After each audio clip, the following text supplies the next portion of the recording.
ಉಂಟು. ಹೌದಪ್ಪ, ಬ್ರಾಹ್ಮಣರು ಹೇಳಿದ್ದು ಯಾಗದ ವೈಭವ, ನಾನು ಹೇಳಿದ್ದು ನನ್ನ ಸಾಮರ್ಥ್ಯದ ವೈಭವ. ಇರ್ಲಿ, ಅಖಂಡ ಭೂಮಂಡಲದಲ್ಲಿ ದಿಗ್ವಿಜಯವನ್ನು ಮಾಡಿ ವೈಷ್ಣವ ಯಾಗ ಮಾಡಿದ್ದು ಹೇಳಿದ್ದು. ಯಾಗಕ್ಕೆ ಖರ್ಚು ಎಷ್ಟಾಗಿದೆ ಕೇಳಿದ್ದಲ್ಲ ನಾನು. ರಾಜಸೂಯವನ್ನು ಮಾಡುವಲ್ಲಿಯೂ ನೀವು ಮಾಡಿದ್ದು ಭೂಮಂಡಲದಲ್ಲಿ ದಿಗ್ವಿಜಯವೇ, ಲೋಕಾಂತರದಲ್ಲಿ ದಿಗ್ವಿಜಯ ಅಲ್ಲಲ್ಲ. ಅದೇ ಭೂಮಂಡಲದಲ್ಲಿ ನಾನೂ ದಿಗ್ವಿಜಯ ಮಾಡಿದ್ದು. ನೀವು 4 ದಿಕ್ಕಿಗೆ 4 ಮಂದಿಗಳು ಹೋಗಿ ದಿಗ್ವಿಜಯ ಮಾಡಿದ್ದು, ನಾನು ಸಮಸ್ತ ಭೂಮಂಡಲದಲ್ಲಿ ಒಬ್ಬನೇ ಹೋಗಿ ದಿಗ್ವಿಜಯವನ್ನು ಮಾಡಿದ್ದು. ಆಮೇಲೆ ಯಾಗದ ವೈಭವ, ಬ್ರಾಹ್ಮಣರ ವಿವರಣೆಯಲ್ಲಿ ಯಾಗದ ವೈಭವ ಬರುವುದು ಹೇಗೆ ಕೇಳಿದರೆ, ಅವರಿಗೆ ಉಣ್ಣುವುದಕ್ಕೆ ಎಷ್ಟು ಸಿಕ್ಕಿದೆ, ಗಂಟು ಕಟ್ಟಿಕೊಂಡು ಹೋಗುವುದೆಷ್ಟು ಸಿಕ್ಕಿದೆ ಅನ್ನುವುದರ ಮೂಲಕ ಅವರು ನಿರ್ಣಯ ಮಾಡುದು. ಹಾಗೆ ಲೆಕ್ಕ ಮಾಡಿ ಹೇಳುದು, ಅದರ 16ನೇ ಒಂದು ಇದು ಅಂತ. ಇರ್ಲಿ, ಈಗ ಅವರು ವೈಭವವನ್ನೇ ಭೋಜನವನ್ನೇ ನೋಡಿ ಹೇಳಿದ್ದು. ಈಗ ನೀನು ವಿಕ್ರಮವನ್ನು ಹೇಳುದು, ದೊಡ್ಡ ಕಷ್ಟ ಇಲ್ವೋ ಕರ್ಣ? ಮೊದಲೇ ಕಾಡು ಕಡಿದಾಗಿದೆ, ಮತ್ತೆ ಸ್ವಲ್ಪ ಇರ್ತದೆ ನಿನಗೆ ಕಡಿಲಿಕ್ಕೆ. ರಾಜಸೂಯಾಗದಲ್ಲಿ ತುಂಬಾ ನಾವು ಕಡಿದಾಗಿದೆ, ದಮನಿಸಿ ಆಗಿದೆ, ಶಿಶುಪಾಲಾದಿಗಳನ್ನೆಲ್ಲ ನಿಯಂತ್ರಿಸಿ ಆಗಿದೆ. ಆಮೇಲೆ ನೀನು ದಿಗ್ವಿಜಯಕ್ಕೆ ಹೊರಟದ್ದು, ಕಾಡು ಕಡಿದ ಮೇಲೆ ಸೊಪ್ಪು ಹರಿಯುವುದಕ್ಕೆ ಹೊರಟದ್ದು. ದೊಡ್ಡ ವಿಷಯ ಅಲ್ಲ. ನಾವು ಮರಗಳನ್ನು ತೆಗೆದಾಗಿದೆ, ನೀನು ಮತ್ತೆ ಸೊಪ್ಪು ಹರಿಯುವುದಕ್ಕೆ. ಹೌದಪ್ಪ, ಈಗ ಶಿಶುಪಾಲಾದಿಗಳನ್ನು ನೀವು ನಿಯಂತ್ರಿಸಿದ್ದಲ್ಲ. ಇರ್ಲಿ, ಈಗ ಕಾಳಗಕ್ಕೆ ನಿಮ್ಮಲ್ಲಿ ಶಿಶುಪಾಲಾದಿಗಳು ಬರ್ಲಿಲ್ಲಲ್ಲ ಮೊದಲು. ಅಲ್ಲಲ್ಲ, ಬರುತ್ತಿದ್ದರೆ ಏನು ಅನ್ನುವುದನ್ನು ನಿನ್ನ ರಥದಲ್ಲಿ ಕುಳಿತವನಲ್ಲೇ ಕೇಳ, ಅವನೇ ಹೇಳಿ ಸಂದರ್ಭ. ಈಗ ಶಿಶುಪಾಲಾದಿಗಳ ಬೇಡ, ವಿಷಯ ಬೇಡ. ಈಗ ನಿನ್ನಲ್ಲಿ ಯುದ್ಧ ಆಗ್ಲಿಲ್ವಾ? ನಮ್ಮ ಅಣ್ಣನಾದ ಭೀಮಸೇನ ಬರುವಾಗ ನಿನಗೆ ಗೆಲ್ಲಿಕ್ಕೆ ಆಯ್ತಾ? ನೀನು ಸೋತು ಕಪ್ಪ ಕೊಡ್ಲಿಲ್ವಾ? ನೀನೇ ಸೋತಿದ್ದಿ ರಾಜಸೂಯದಲ್ಲಿ.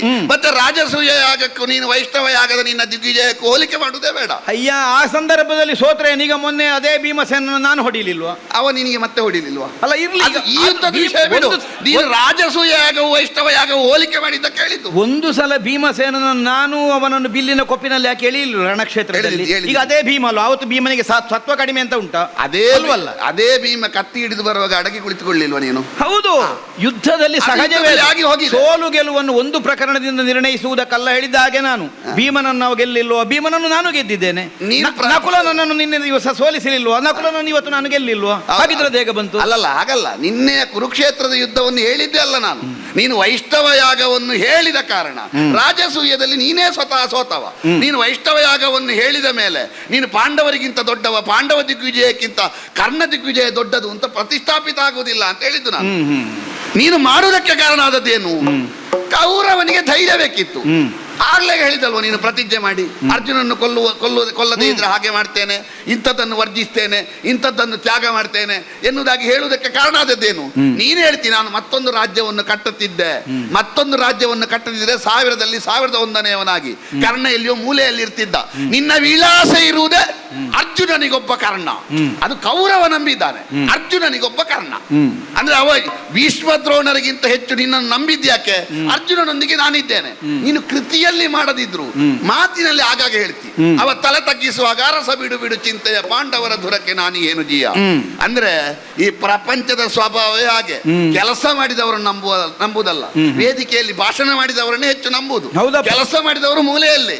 ಚಿತ್ರಸೇನನ ಕಾಳಗದ ಒಂದು ಪ್ರಕರಣ ಯೋಚನೆ ಮಾಡು ನೀನು. ನಿನಗೆ ಆಗಿದ ವ್ಯಾಘ್ರನಂತೆ ಚಿತ್ರಸೇನ ನಿನ್ನ ಒಡೆಯನಾದಂತಹ ಕೌರವನನ್ನು ಪಶುವಿನಂತೆ ದರದರನೆ ಎಳೆದುಕೊಂಡು ಹೋಗುವಾಗ ಅವನನ್ನು ಬಿಡಿಸಲಿಕ್ಕಾಗದೆ ನಮ್ಮ ಅಣ್ಣನ ಔದಾರ್ಯ ನೋಡು. ನಿಮ್ಮ ಒಡೆಯನ ಆಯುಷ್ಯ ಇರುವುದೇ ನಮ್ಮ ಅಣ್ಣನ ಔದಾರ್ಯದಲ್ಲಿ.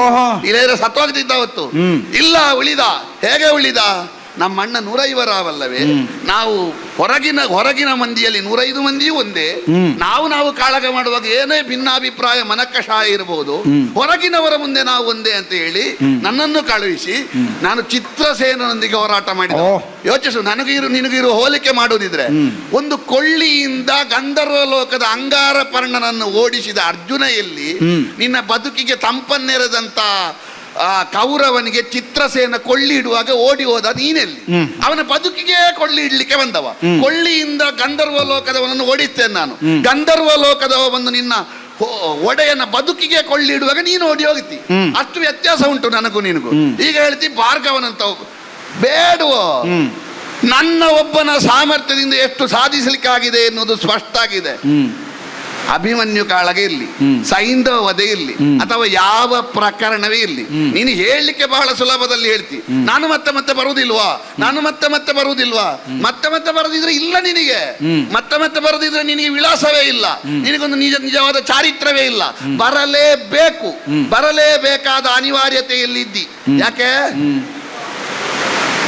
ಕೌರವ ಮೈತ್ರಿಯನ್ನು ಒಪ್ಪಿಕೊಳ್ಳುವಾಗ ಈಗ ನೀನು ಅಂತ ಒಂದು ಪಾಂಡವ ದ್ವೇಷವನ್ನು ಒಪ್ಪಿಕೊಳ್ಳದೇ ಇದ್ರೆ ನಿನ್ನನ್ನು ನಂಬುವಷ್ಟು ಜಯದ್ರಥನನ್ನು ಉಳಿದವರನ್ನು ಯಾಕೆ ನಂಬುದಿಲ್ಲವ? ನೀನು ಹೇಳ್ತಾ ಹೇಳಿದ್ದಿ ನಾನು ಕತ್ತರಿಸಿ ಕೊಟ್ಟಿದ್ದೇನೆ ಅಂತ, ಬಡವನಾಗಿ ಹುಟ್ಟಿದ್ದೇನೆ ಅಂತ ಹೇಳಿದ್ದಿ. ಏನು ನಾವು ವೈಭೋಗದ ಮಾಳಿಗೆಯ ಮನೆಯಲ್ಲಿ ಹುಟ್ಟಿದ್ದ? ನಾವು ಹುಟ್ಟಿದ್ದು ಕಾಡಿನಲ್ಲಿ, ನಾವು ಹುಟ್ಟಿದ್ದು ಸಾಮಾನ್ಯವಾದಂತಹ ಋಷಿಮುನಿಗಳ ಮಧ್ಯೆ ಕಾಡಿನಲ್ಲಿ ಹುಟ್ಟಿದವರು. ಆಮೇಲೆ ನಮಗೆ ಬದುಕು ಒಂದೊಂದನ್ನೇ ಕೊಟ್ಟಿದ್ದು ಯಾಕೆ? ನಾವು ಬದುಕಿನಲ್ಲಿ ಪಡೀಬೇಕಾದ್ದನ್ನೇ ಜೀವನದಲ್ಲಿ ಕರ್ಮವಾಗಿ ಮಾಡಿದ್ದೇವೆ. ನೀನು ಬದುಕಿನಲ್ಲಿ ಕಳೆದುಕೊಳ್ಳಬೇಕಾದ್ದನ್ನೇ ಕರ್ಮದಲ್ಲಿ ಮಾಡಿದ್ದಿ, ಅದು ನಿನಗೆ ಪ್ರಾಪ್ತಿಯಾಗಿ ಬಂತು. ಅರ್ಜುನ ಒಂದೊಂದು ಪಡೆದದ್ದು ಲೆಕ್ಕಕ್ಕೆ ಬರ್ತದೆ, ಕರ್ಣನಲ್ಲಿ ಇದ್ದದ್ದು ಒಂದೊಂದು ಹೋಗುವಾಗ ಲೆಕ್ಕಕ್ಕೆ ಬರ್ತದೆ. ವಿಷಯ ಅಷ್ಟೇ, ನನ್ನಲ್ಲಿ ಇದ್ದದ್ದೆಲ್ಲ ಸಂಗ್ರಹ ಆಗುವಾಗ ಬರುದು, ನಿನ್ನಲ್ಲಿ ಒಂದೊಂದು ಕಳೆದು ಹೋಗುವಾಗ ಬರುದು. ಎಲ್ಲಿಯವರೆಗೆ ಕಳೆದುಕೊಳ್ತಿ ಅಂತ ಕೇಳಿದ್ರೆ ಕರ್ಣ ಶಿಶುಪಾಲನ ವಿಷಯ ನೆನಪಾದ ಕಾರಣ ಹೇಳುವುದು ನಾನು. ನಮ್ಮ ಅಜ್ಜ ಅವತ್ತೊಂದು ಕತೆ ಹೇಳಿದ್ರು, ಶಿಶುಪಾಲ ವಿರೋಧ ಮಾಡುವುದಕ್ಕೆ ಹಿನ್ನೆಲೆ ಏನು ಅಂತ. ಅವರು ಪೂರ್ವದಲ್ಲಿ ವೈಕುಂಠದಲ್ಲಿದ್ದವರು, ಜಯ ವಿಜಯ ನಾಮಕರು, ಇದು 3ನೇ ಜನ್ಮ, ಅವರು ಸಾಯ್ಲಿಕ್ಕೆ ವಿರೋಧ ಮಾಡುವುದು ಅಂತ. ನನಗೆ ಶಿಶುಪಾಲನಿಗಿಂತ ಬೇರೆ ಕಾಣುವುದಿಲ್ಲ. ನೀನು ನನ್ನಲ್ಲಿ ಸಾಯ್ಲಿಕ್ಕೆ ಇಷ್ಟು ವಿರೋಧ ಮಾಡುವುದಲ್ಲದೆ ಬದುಕಲಿಕ್ಕೆ ವಿರೋಧ ಮಾಡುವುದಲ್ಲ. ನೀನು ಕೊಲ್ಲುವವ, ನಾನು ನಿನ್ನಿಂದ ಸಾಯ್ಲಿಕ್ಕಿದ್ದವ. ಅಯ್ಯ, ನನ್ನ ವಿಕ್ರಮಾತಿಶಯ ಏನು ಅನ್ನುವುದಕ್ಕೆ ಹಳೆ ಕಥೆ ಬೇಡ, ಇವತ್ತಿನದು ನೋಡಿದ್ರೆ ಸಾಕಾಗುದಿಲ್ಲ.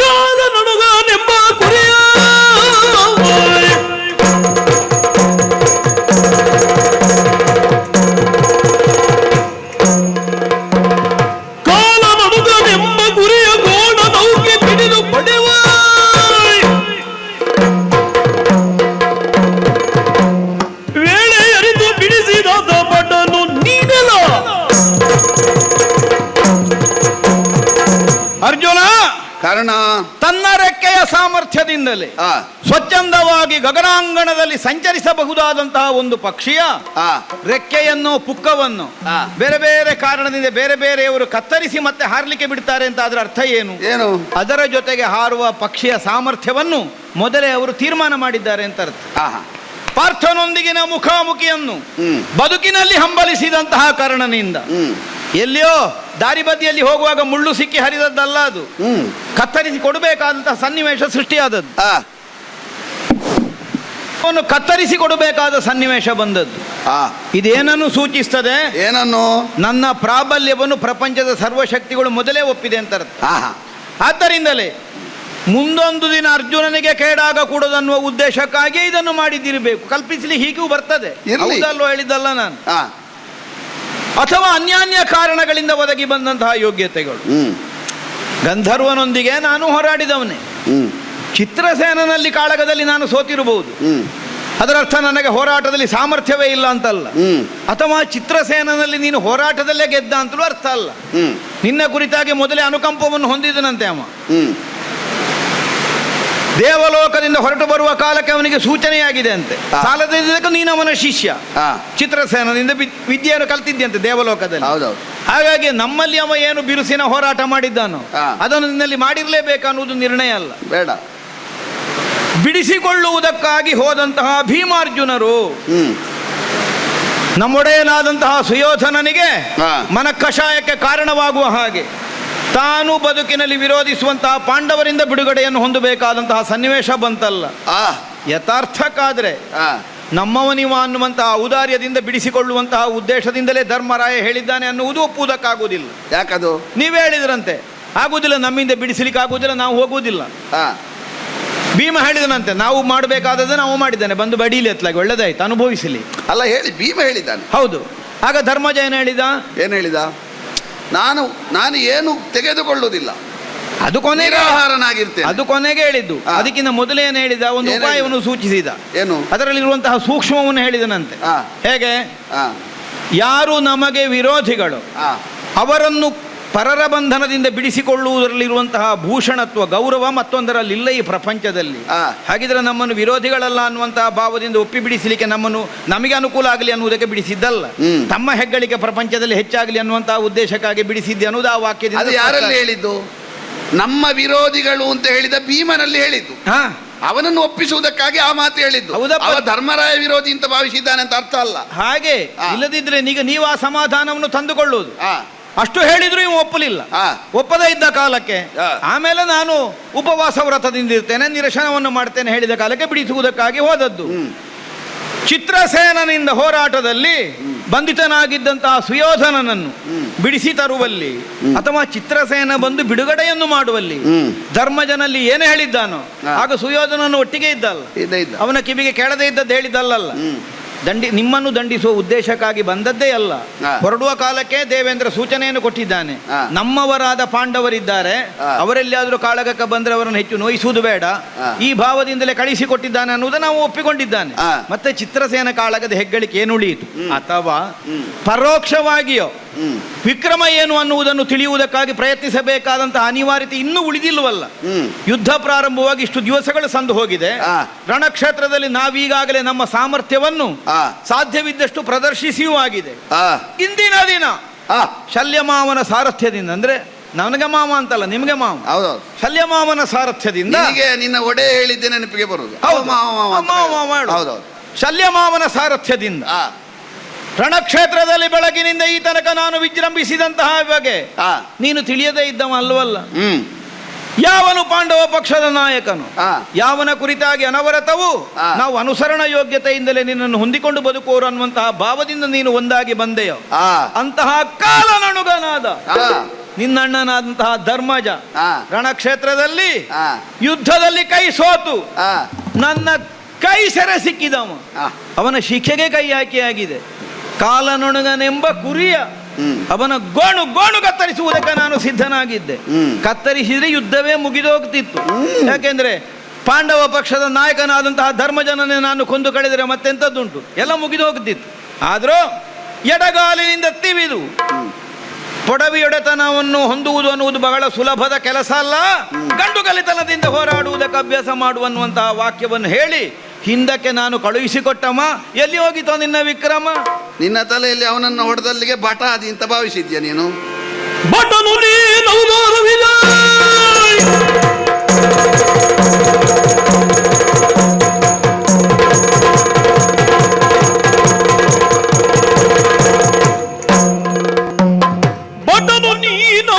ವಿಜ ಕುಟಿಲ ವಿದ್ಯೆ ಕಲೆಗಳಲ್ಲಿ, ಕುಟಿಲ ವಿದ್ಯೆ ಕಲೆಗಳಲ್ಲಿ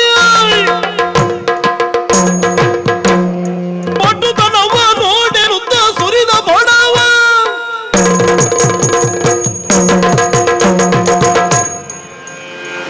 ಕರ್ಣ, ಈ ಪ್ರಪಂಚದಲ್ಲಿ ನಾನು ಕಳೆದುಕೊಳ್ಳುವುದಕ್ಕೆ ಕಾರಣ ನಿನ್ನ ಪ್ರಾಬಲ್ಯಕ್ಕಿಂತ ನನ್ನ ಪ್ರಾಬಲ್ಯ ಹೆಚ್ಚು. ಹಾಗೂ ಕಲ್ಪಿಸಲಿಕ್ಕೆ ಬರ್ತದೆ ಹೇಳಿದ್ ನಾನು. ಇರ್ಲಿ, ನಿನ್ನ ಕಲ್ಪನೆ ಹೌದಾದ್ರೂ ನನಗೆ ಅದನ್ನೇ ಪೋಷಿಸಿಕೊಂಡು ನೀನು ಸಾಯ್ಲಿಕ್ಕಿದ್ದವ ಅಂತ ಸಮರ್ಥಿಸಲಿಕ್ಕೆ ಆಗ್ತದೆ. ಅದೇನರ್ಥಲ್ಲ ಅದರದ್ದು. ಯಾಕೆ ಆಗ್ತದೆ? ನೀನು ಇಂದ್ರನ ಬಗ್ಗೆ ಸೂರ್ಯನ ಬಗ್ಗೆ ಎಲ್ಲ ಗೌರವ ಇಲ್ಲದೆ ಇರುವವಲ್ಲ. ಬಹಳ ದೊಡ್ಡ ಸೂರ್ಯೋಪಾಸಕ ಎನ್ನುವುದಾಗಿ ನಾನು ಕೇಳಿದ್ದೇನೆ. ದೇವತೆಗಳ ಬಗ್ಗೆ ಏನು ನಾಸ್ತಿಕ್ಯವನ್ನು ಹೊಂದಿದವಲ್ಲ ನೀನು. ದೇವತೆಗಳು ಒಬ್ಬನಿಗೆ ಕೊಡ್ತಾರೆ, ಒಬ್ಬನಿಂದ ತೆಗೀತಾರೆ ಎಂದಾದ್ರೆ ಅವರ ಸ್ವಹಿತಕ್ಕಾಗಿ ತೆಗೆಯುವುದವರು. ಈಗ ಇಂದ್ರನಿಗೆ ಮಗನಾಗಿ ಹುಟ್ಟಿದವ ಪ್ರಪಂಚದಲ್ಲಿ ನಾನೊಬ್ಬನೇ ಅಲ್ಲಲ್ಲ. ಇದಕ್ಕಿಂತ ಮೊದಲು ಇಂದ್ರನಿಗೆ ಮಗನಾಗಿ ಹುಟ್ಟಿದ ಅಲ್ವಾ? ಈಗ ಇಂದ್ರನಿಗೆ ಮಗನಾಗಿ ಹುಟ್ಟಿದವ ತನ್ನ ತಮ್ಮನ ಹೆಂಡತಿಯನ್ನು ಇರಿಸಿಕೊಂಡು ಅವ ಮಾಡಿದಂತಹ ಅವಾಂತರಗಳಿಗೆಲ್ಲ ಅವ ಸಹಾಯಕನಾಗಿ ಬಂದದ್ದುಂಟಾ? ಇಲ್ಲಲ್ಲ. ನೀನು ಹೇಳ್ತಿ ನನ್ನ ಮಗನನ್ನು ಉಳಿಸುವುದಕ್ಕೆ ಬೇಕಾಗಿ ತನ್ನ ರೆಕ್ಕೆ ಪುಕ್ಕಗಳನ್ನು ಕತ್ತರಿಸಿದ್ದಾನೆ. ಎಲ್ಲೆಲ್ಲಿಗೂ ಹೋಗುದು ಬೇಡ, ಅದು ಬೇಡ. ಈಗ ನೀವೇ ಅಣ್ಣ ತಮ್ಮಂದ್ರಲ್ಲಿ ಬೇರೆ ಬೇರೆ ದೇವತೆಗಳ ಅನುಗ್ರಹದಿಂದಲೇ ಹುಟ್ಟಿದವರಲ್ವಾ? ಈಗ ಯಮ ಒಂದು ಸಲ ಆದ್ರೂ ಅನುಗ್ರಹ ಮಾಡ್ತೇನೆ ಅಂತ ಬಂದಿದ್ದ, ಬರ್ಲಿಲ್ಲ. ವಾಯು ಬರ್ಲಿಲ್ಲಲ್ಲ. ಹಾಗಿದ್ರೆ ಪ್ರತ್ಯಕ್ಷವಾಗಿ ಅವರು ಬರ್ತಾರೆ ಅಂತ ಅರ್ಥ ಅಲ್ಲ. ದೇವೇಂದ್ರನೊಬ್ಬ ಬಂದು ಕೊಂಡೋದು ಸುದ್ದಿ ಉಂಟು, ಅಷ್ಟೇ ಇರುವುದು. ಯಾಕೆ ಇರುವುದದು? ಉಳಿದವರು ಹುಟ್ಟಿದ ಹಾಗೆ ಹುಟ್ಟಿದ್ದಲ್ಲ ನಾನು. ಈಗ ಕೇವಲ ನನ್ನ ತಾಯಿ ಮಂತ್ರ ಹೇಳ್ತಿದ್ರೆ ಇಂದ್ರ ಅನುಗ್ರಹ ಆಗುತ್ತಿತ್ತು. ನನ್ನ ತಾಯಿಯೂ ತಂದೆಯು 1 ವರ್ಷದ ವ್ರತದಿಂದ ಪಡೆದ ಮಗ ನಾನು. ಹಾಗಾಗಿ ಉಳಿದ ಮಕ್ಕಳಿಗಿಂತ ಹೆಚ್ಚಿನ ನಿರೀಕ್ಷೆ ಭೂಲೋಕದವರೊಂದಿಗೆ ದೇವತೆಗಳಿಗೂ ಉಂಟು. ಹೇಳಿದೆಯಲ್ಲ, ನಾನು ಒಂದೊಂದನ್ನೇ ಕಳೆದುಕೊಂಡೆ ಅಂತ. ಕಳೆದುಕೊಂಡದು ನಿನ್ನ ಅದೃಷ್ಟಹೀನತೆಯಿಂದಲ್ಲ, ನಿನ್ನ ಕುಟಿಲ ವಿದ್ಯೆಗಳಿಂದ. ನೀನು ಮಾಡಿದ ಬೇಡದೇ ಇರುವಂತಹ ಕೃತ್ಯವನ್ನು ಕಂಡು ಪ್ರಪಂಚದಲ್ಲಿ ನಿನಗೆ ಪ್ರಾಪ್ತಿಯಾದದ್ದು ಉಳಿದ್ರೆ ಪ್ರಪಂಚಕ್ಕೆ ಒಳ್ಳೇದಲ್ಲ ಅಂತ ಒಂದೊಂದೇ ದೇವತೆಗಳು ತೆಗೆದದ್ದು. ಯಾಕಂದ್ರೆ ಉಳಿಯಬಾರದವ ಯಾರು ಲೋಕಕಂಟಕರೋ ಅವರನ್ನು ತೆಗೆಯುವುದಕ್ಕೆ ಬೇಕಾಗಿ ದೇವತೆಗಳೆಲ್ಲ ಹಾಗೆ ಬರುವುದು ಕ್ರಮ ಉಂಟು. ಅದು ಇಲ್ಲಿಂದಲ್ಲ, ಆದಿಯಿಂದಲೇ ಉಂಟು. ಅಲ್ಲ, ಮೊದಲೆಲ್ಲ ಲೋಕಕಂಟಕರಿಗೆಲ್ಲ ದೇವತೆಗಳು ಕೊಡ್ತಾ ಇದ್ದದ್ದು ಏನು? ಈಗ ಮೊದಲು ನಾವು ರಕ್ಕಸರನ್ನೆಲ್ಲ ನೋಡಿದ್ರೆ ನಮಗೆ ಗೊತ್ತಾಗುದಿಲ್ಲ, ಅವರಿಗೆಲ್ಲ ಬೇಕಾದನ್ನು ಕೊಟ್ಟದ್ದು, ಮತ್ತೆ ಹಿಂದೆ ತೆಕ್ಕೊಳ್ಳಿಲ್ಲ ಅವರ ಕೈಯಿಂದ. ಅಲ್ಲ, ಕೊಟ್ಟದಂದ್ರೆ ಎಂತದ್ದು? ವರ. ಅದು ವರ. ಹಾಗಾಗಿ ವರ ಅನುಗ್ರಹ ಎಲ್ಲ ದೇವತೆಗಳಿಂದ ಬಂತು ಅಂದ ಮಾತ್ರಕ್ಕೆ ಅವರು ಲೋಕಕ್ಕೆ ಹಿತವಂತರು ಅಂತ ಅರ್ಥ ಅಲ್ಲ. ಆದಿಯಿಂದಲೇ ಯೋಚನೆ ಮಾಡು ನೀನು. ಮಧುಕೈಟಭರನ್ನು ಹೊಗಳಿ ತೆಗೆದುಕೊಂಡದ್ದು ಯಾಕೆ? ಅವರು ಉಳಿಲಿಕ್ಕಿರುವವರಲ್ಲ ಅಂತ. ಈಗ ಮಧುಕೈಟಭರನ್ನು ಕೊಲ್ಲುವಾಗ ಅವರ ಮುಂದೆ ಸಣ್ಣದಾದ ಎನ್ನುವ ಕಾರಣಕ್ಕಾಗಿ ಹರಿಗೆ ಮಧುಸೂದನ ಕೈಟಭ ಅಂತಕ್ಕಂಥ ಹೆಸರು ಬರದೇ ಹೋಯ್ತಾ? ಯಾಕಂದ್ರೆ ಅವರು ಸಾಯ್ಲಿಕ್ಕಿರುವವ, ಇವ ಕೊಲ್ಲಿಕ್ಕಿರುವವ, ಇವ ಲೋಕ ಕಲ್ಯಾಣಕ್ಕಾಗಿ ಕೊಲ್ಲಿಕ್ಕಿರುವವ. ಈಗ ನಾನು ಹರಿಗೆ ನನ್ನನ್ನು ಹೋಲಿಸಿಕೊಂಡದ್ದಲ್ಲ. ಆದ್ರೆ ನೀನು ಕಾಲನಣುಗನೆಂಬ ಕುರಿಯನ್ನು ಹಿಡಿದು ಗೋಣನ ಮುಖಿ. ನನಗೆ ಯಥಾರ್ಥಕ್ಕೆ ತ್ರೇತಾಯುಗ ನೆನಪಿಗೆ ಬರ್ತದೆ. ನಿನ್ನ ಜಾಗದಲ್ಲಿ ರಾವಣ ಕಾಣ್ತಾನೆ, ನಮ್ಮ ಅಣ್ಣನ ಜಾಗದಲ್ಲಿ ಅನರಣ್ಯ ಕಾಣ್ತಾನೆ. ನಿಂದಿಸಿದ್ಯಲ್ಲ, ಅವನ ಶಿಕೆಯನ್ನು ಹಿಡಿದು ನಿಂದಿಸಿದ್ಯಲ್ಲ. ನೀನು ಕೊಲ್ಲಿಲ್ಲ, ಯಾಕೆ? ನಿನಗೆ ಗೊತ್ತುಂಟು, ಒಂದು ವೇಳೆ ಕೊಂದ್ರೆ ಯುದ್ಧ ಇಲ್ಲಿಗೆ ನಿಂತು ಹೋಗುತ್ತದೆ. ನೀನು ಯಾವುದನ್ನಾದ್ರೂ ಬಿಡುವಿ, ಅರ್ಜುನ ದ್ವೇಷವನ್ನು ಬಿಡ್ಲಿಕ್ಕಿಲ್ಲ. ಹಾಗೋ ಅಲ್ಲಿಗೆ ಬಾ. ಹಾಗಿದ್ರೆ ಬದುಕಿಗಾಗಿ ಅಲ್ಲ ಅನ್ನುವುದಕ್ಕೆ ನಿನ್ನ ಬಾಯಿಂದಲೇ ಉತ್ತರ ಬಂತ ಇಲ್ವಾ? ಅಲ್ಲ, ಅರ್ಜುನ ದ್ವೇಷವನ್ನು ಯಾಕೆ ಬಿಡುವುದಿಲ್ಲ? ನಿನ್ನ ಪ್ರತಿಷ್ಠೆ ಪ್ರಶ್ನೆ. ಬದುಕುವುದು ಈಗ ಅಲ್ಲಿಗೆ ಆ ಹಂತಕ್ಕೆ ಬಂದು ಮುಟ್ಟಿದೆ. ಆ ಹಂತಕ್ಕೆ ಬಂದು ಮುಟ್ಟಿದ್ದಿ. ಕರ್ಣ ಉಳಿಬೇಕೋ ಅರ್ಜುನ ದ್ವೇಷದೊಂದಿಗೆ ಉಳಿಬೇಕು. ಧರ್ಮರಾಯ ಇಲ್ಲದಿದ್ರೆ ಏನಾಗ್ತದೆ ಅಂತ ನನಗೆ ಗೊತ್ತಿಲ್ಲ, ಮತ್ತೆ ನಿನಗೆ ಎಂತ ಗೊತ್ತಿಲ್ಲ? ನನಗೆ ಗೊತ್ತಿಲ್ಲ. ಧರ್ಮರಾಯ ಇಲ್ಲ ಎನ್ನುವ ಕಲ್ಪನೆಯೇ ನಾವು ಮಾಡ್ಲಿಲ್ಲ. ಯಾಕೆ ಧರ್ಮರಾಯನನ್ನು ಬಿಟ್ಟದ್ದು ನಿನ್ನ ಔದಾರ್ಯ ಅಲ್ಲ, ಅದು ಧರ್ಮರಾಯನ ಧರ್ಮ ಗುಣ ನಿನ್ನ ಕೈಯಿಂದ ಬಿಡಿಸಿತು. ನಮ್ಮನ್ನಾದ್ರೂ ಬಿಟ್ಟದ್ದಾದ್ರೆ, ಈಗ ಭೀಮನನ್ನು ಬಿಟ್ಟದಾದ್ರೆ ಔದಾರ್ಯ ಅಂತ ಹೇಳ್ಬೋದು, ನಕುಲನನ್ನು ಬಿಟ್ಟದ್ದಾದ್ರೆ ಔದಾರ್ಯ ಅಂತ ಹೇಳ್ಬೋದು. ಯಾಕೆ? ನಾವೆಲ್ಲ ಆಯುಧಗಳ ಬಲವನ್ನು ನಂಬಿಕೊಂಡು, ಧರ್ಮದ ಬಲವನ್ನು ನಂಬಿಕೊಂಡು, ಅದರೊಂದಿಗೆ ಆಯುಧದ ಬಲವನ್ನು ನಂಬಿಕೊಂಡವರು. ಧರ್ಮರಾಯ ನಮ್ಮಣ್ಣ ಹಾಗಲ್ಲ. ಅವು ಯುದ್ಧಾರಂಭದಲ್ಲಿ ಹೇಳಿದೆ ಹಾಗೆ, ನಾನು ಯುದ್ಧ ಮಾಡುವುದಿದ್ರೆ ಆಯುಧದಿಂದಲ್ಲ ಧರ್ಮದ ಬಲದಿಂದ ಯುದ್ಧ ಮಾಡುವವ ಅಂತ ಹೇಳಿ ಹೊರಟವ. ಈಗ ಯುದ್ಧ ಮಧ್ಯದಲ್ಲಿ ಒಮ್ಮೆ ಶಿಬಿರಕ್ಕೆ ನಿನ್ನ ರಥ ಓಡಿತಲ್ಲ, ಹೌದು, ಅಲ್ಲಿ ಏನ್ ಹೇಳಿದ ಅವ ಧರ್ಮರಾಯ? ಹಾಗೆ ಹೇಳಿದನ ನಿನ್ನ ಹತ್ರ? ನನ್ನ ಧರ್ಮದ ಬಲದಿಂದ ನಾನು ಬದುಕಿ ಬಂದೆ ಅಂತ. ಅದು ತುಂಬಾ ಸಲ ಆಗಿದೆ, ಹೇಳಿದ್ನ ಅಲ್ಲ. ಈಗ ಅಂತ ಮಾತುಗಳು, ಅಭಿಪ್ರಾಯ ಭೇದ ಎಷ್ಟೋ ಬಂದಿದೆ.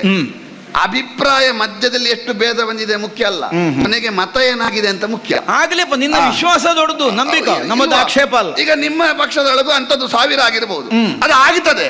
ಯುದ್ಧದಲ್ಲಿ ಜಯಕ್ಕೆ ಬೇಕಾಗಿ ಒಬ್ಬನನ್ನು ಒಬ್ಬ ನಿಂದಿಸುವುದು. ನನ್ನನ್ನು ಎಷ್ಟೋ ಸಲ ಕೃಷ್ಣ ನಿಂದಿಸಿದ್ದುಂಟು, ಎಷ್ಟೋ ಸಲ ಅಣ್ಣ ನಿಂದಿಸಿದ್ದುಂಟು, ಎಷ್ಟೋ ಸಲ ನೀನು ಮಾಡ್ಬೇಕಾದನ್ನು ಮಾಡ್ಲಿಲ್ಲ ಅಂತ ನಮ್ಮ ಸ್ವಪಕ್ಷದವರೇ ಹೇಳಿದ್ದುಂಟು. ಅದು ಯಾಕೆ? ಸ್ವಪಕ್ಷದವರು ನಿಂದಿಸುವುದಕ್ಕೆ ಕಾರಣವಾದದ್ದು ಯುದ್ಧೋತ್ಸಾಹಕ್ಕೆ ಮತ್ತಷ್ಟು ಉತ್ತೇಜನ ಕೊಡುವುದಕ್ಕೆ ಬೇಕಾಗಿ. ಅದನ್ನೆಲ್ಲ ಹಿಡಿದು ನಮ್ಮ ಮತಭೇದವಾಗಿದೆ ಅಂತ ಅರ್ಥ ಅಲ್ಲ. ಈಗಲೂ ಒಂದೇ ಮತದಲ್ಲೇ ಹೊರಟು ನಿಂತದ್ದು. ನೀನು ಅವನ ಕೊರಳನ್ನು ಹಿಡಿದು ಅಥವಾ ಶಿಕೆಯನ್ನು ಹಿಡಿದು ಕಡಿತೇನೆ ಅಂತ ಹೇಳಿದ್ದು ನಿನ್ನ ಆಯುಷ್ಯವನ್ನು ಇವತ್ತಿಗೆ ಕೊನೆಗಾಣಿಸುವುದಕ್ಕೆ ಕಾರಣ ಆಯ್ತು. ಇವತ್ತು ಸೂರ್ಯಾಸ್ತಮಾನದ ಒಳಗೆ ನಿನ್ನನ್ನು ಕೊಲ್ತೇನೆ ಅಂತ ನಾನು ಪ್ರತಿಜ್ಞೆ ಮಾಡಲಿಕ್ಕೆ ಪೂರಕಾದದ್ದೇ ನೀನು ಶಿಕೆಯನ್ನು ಹಿಡಿದು ಅವನನ್ನು ನಿಂದಿಸಿದ್ದು. ಇವತ್ತು ಬರುವಾಗಲೂ ಕೃಷ್ಣ ಹೇಳಿದ್ದಾನೆ. ನಮಗೆ ಕೃಷ್ಣನ ಮಾತು ಅಂತ ಹೇಳಿದ್ರೆ ಪ್ರಮಾಣ. ಇಂದ್ರ ನಮುಚಿಯನ್ನು ಹೊಡೆದುಕೊಂಡ ಹಾಗೆ ನೀನು ಕರ್ಣನನ್ನು ಹೊಡೆದುಕೊಳ್ತೀನಿ. ಆ ಒಂದು ಆತ್ಮವಿಶ್ವಾಸ ಸಾಕು. ಅಷ್ಟೇ ಹೇಳಿದಾನೆ, ಬೇರೆ ಏನಾದ್ರೂ ಹೇಳಿದ್ದಾನೆ? ತುಂಬಾ ಹೇಳಿದ್ದಾನೆ. ಯಾಕೆ ಎಲ್ಲವೂ ಬೇಕಾ ನಿನಗೆ? ಬೇಡಪ್ಪ. ಅಲ್ಲ, ಎಷ್ಟು ಹೇಳಿದ್ದಾನೆ ಕೇಳಿದ್ನ? ಅಲ್ಲ, ನನಗೆ ಪ್ರಧಾನವಾಗಿ ಯಾವುದು ಬೇಕು ಅದನ್ನು ನಾನು ತೆಗೆದು ಆರಿಸಿಕೊಂಡು ನಿನಗೆ ಹೇಳಿದ್ದೇನೆ. ಆಡದೇ ಇದ್ದದ್ದು ಮನಸ್ಸಿನಲ್ಲಿ ಅನೇಕ ನೆನಪಿನಲ್ಲಿ ಇರಬೇಕಾಗ್ತದೆ, ಅದಕ್ಕೆ ನಾನು ಹೇಳಿದ್ದು. ಇರ್ಲಿ. ಈ ದಿವಸದ ಯುದ್ಧದಲ್ಲಿ ವದಾರ್ಹನಾದವ ನೀನು, ವಧಿಸಬೇಕಾದವ ನಾನು ಎನ್ನುವುದಾಗಿ ಧರ್ಮದ ಪ್ರಭುವಾದಂತ ಅಚ್ಯುತ ಹೇಳಿದ್ದಾನೆ ಎನ್ನುವುದಾಗಿ ಪೂರ್ಣ ವಿಶ್ವಾಸದಿಂದ ಹೊರಟು ಬಂದವರು ನಾವು. ಇವತ್ತಿನ ದಿವಸದ ಯುದ್ಧದಲ್ಲಿ ಯಾವ ಕುಟಿಲ ವಿದ್ಯೆಗಳನ್ನೆಲ್ಲ ಉಪಯೋಗಿಸಿದ್ಯೋ ಅದು ಧೈರ್ಯದಲ್ಲಿ ನಡೆಯುವುದಿಲ್ಲ. ಈ ಕುಟಿಲ ವಿದ್ಯೆಗಳಿಂದ ಅಥವಾ ಇಲ್ಲಿಯವರೆಗೆ ಯುದ್ಧ ಮಧ್ಯದಲ್ಲಿ ನಿಂತು ಮಧ್ಯದಲ್ಲಿ ಜಾರಿಕೊಂಡು ಹೋಗುತ್ತಿದ್ದ ಕುಟಿಲ ವಿದ್ಯೆಗಳು ಯಾವುದೂ ನಡೆಯುವುದಿಲ್ಲ. ಇವತ್ತಿನ ದಿವಸ ತಲೆ ಹಾರಿಸಿಯೇ ಸಿದ್ಧ ಅಂತ ಬಂದಿದ್ದೇನೆ. ಕಾಲ ನಣುಗನ ಶಿಕೆಯನ್ನು ಹಿಡಿದು ಕಾಲನಲ್ಲಿಗೆ ಹೋಗುವುದಕ್ಕೆ ದಾರಿ ಸುಗಮವಾಗಿಸಿಕೊಂಡು ಸಮಯಕ್ಕೆ ಮುಗಿಸಲಿಕ್ಕೆ ಆಗುದಿಲ್ಲ ಅಂತ ರಥ ತಿರುಗಿಸಿ ಹೋಗ್ಲಿಕ್ಕೂ ಇವತ್ತಿನ ಯುದ್ಧದಲ್ಲಿ ಆಗುದಿಲ್ಲ. ನೋಡ್ತೇನೆ ನಿನ್ನ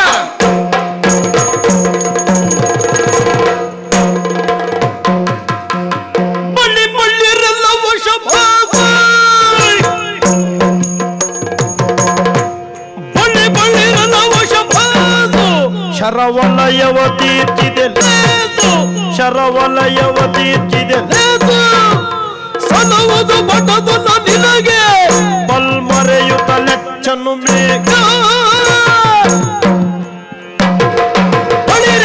ಮುಖಾಮುಖಿಯಾದಂತಹ ಹೋರಾಟ ನಮ್ಮದ್ದು. ಆ, ನಿನ್ನದಾದಂತಹ ರಟ್ಟೆಯ ತ್ರಾಣವನ್ನಷ್ಟೇ ತೋರಿಸುವುದಲ್ಲ, ಆ. ವಿದ್ಯಾಪ್ರೌಢಿಮೆಯನ್ನು ಕಾಣಿಸುವಂತಹ ಉದ್ದೇಶದಿಂದಲೇ ಆ. ಸಮರದಲ್ಲಿ ಸಮದಂಡಿಯಾಗಿ ನಮ್ಮ ಮೈಸಿರಿಯನ್ನು ಕಾಣಿಸುವ ಉದ್ದೇಶಕ್ಕೆ ನಾವು ಸಿದ್ಧರಾಗಿದ್ದೇವೆ. ಆ. ಕೇವಲ ಆ. ಬಾಯಿ ಮಾತಿನದ್ದಾದಂತಹ ಹೋರಾಟ ಅಂತ ಭಾವಿಸಬೇಡ. ಆ. ಮೂಡಿಗೆಯಲ್ಲಿ ತುಂಬಿರುವ ವಿಶಿಷ್ಟವಾದಂತಹ ಮಂತ್ರಾಸ್ತ್ರಗಳುಂಟು. ಆ. ಸರಿಯಾಗಿ ತಿರುವಿಗೆ ಜನಗಳ ಓಡಿ ತಿರುವಿಗೆ ಜನಗಳ ಓಡಿ ಬಿಡಲರಿಗಳ ಪುಡಿ ಮಾಡಿ ತ್ವರಿತದೆ ರವಿಜನ ರಥವ ನಿರ್ಧಾರಿತ ಯೋಚನವ. ವಿವಿಧ ರೀತಿಯ ಮಂತ್ರಾಸ್ತ್ರಗಳ ಪ್ರಯೋಗಕ್ಕೆ ಪ್ರತಿ ಅಸ್ತ್ರಗಳನ್ನು ಪ್ರಯೋಗಿಸಿ ತಿರುಗಿಸಿ ಕೊಟ್ಟಿದ್ದೇನೆ. ಅವನ ಅಸ್ತ್ರಗಳನ್ನು ಖಂಡಿಸಿದ್ದೇನೆ. ಹೀಗೆ ಯುದ್ಧ ನಡೆಯುವಾಗ ಒಮ್ಮೆಲೆ ನೆನಪಿಗೆ ಬಂತು ನನಗೆ, ಇಡೀ ಕುರುಕ್ಷೇತ್ರ ಯುದ್ಧದ 17ನೇ ದಿವಸದವರೆಗೆ ಸರೀನಲ್ಲಿ ಧೈರ್ಯತ ಯುದ್ಧಕ್ಕೆ ನಿಂತದ್ದು ಅಂತ ಹೇಳಿದ್ರೆ ಅಜ್ಜ ಭೀಷ್ಮಾಚಾರ್ಯರು ಒಬ್ಬರೇ. ಉಳಿದವರು ಯಾರು ಧೈರ್ಯತಕ್ಕೆ ಯುದ್ಧಕ್ಕೆ ನಿಲ್ಲುವಂತ ಧೈರ್ಯ ಮಾಡಿದ್ದಿಲ್ಲ. ನಮಗೊಂದು ವರದಿ ಬಂತು ನಿನ್ನೆ ದಿವಸ, ಇವು ಅರ್ಜುನನಿಗೆ ಹೋಲಿಕೆ ಮಾಡುತ್ತಾ ಕೆಲವೆಲ್ಲ ಹೇಳಿದಂತೆ.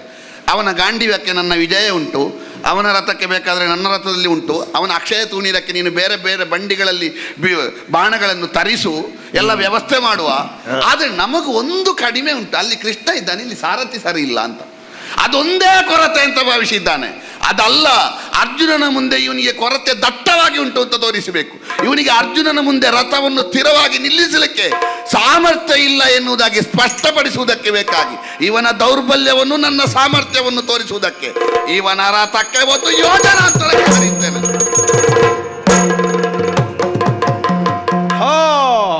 ಏನ ಹೇಳುವೆ ನರಸಾಯ್ ಇಂದ್ರನ ಸೋನುವಿನ ಶರಗತಿಗೆ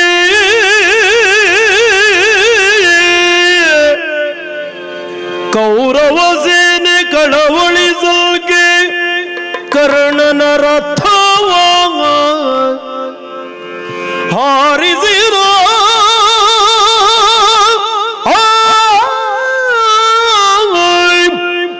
ಭಾನುಸುತನ ಕ್ಷಣದಿ ತನ್ನಯ ಸೇನೆಗ ಭಯವ ಕೊಟ್ಟು ತನ್ನಯ ಸೇನೆ ಅಭಯವ ಕೊಟ್ಟು ರಥವನು ದಾನವಾರಿಯ ಮುಂದೆ ಸಂತೈಸಿದನು. ನಿಮಿಷದಲ್ಲಿ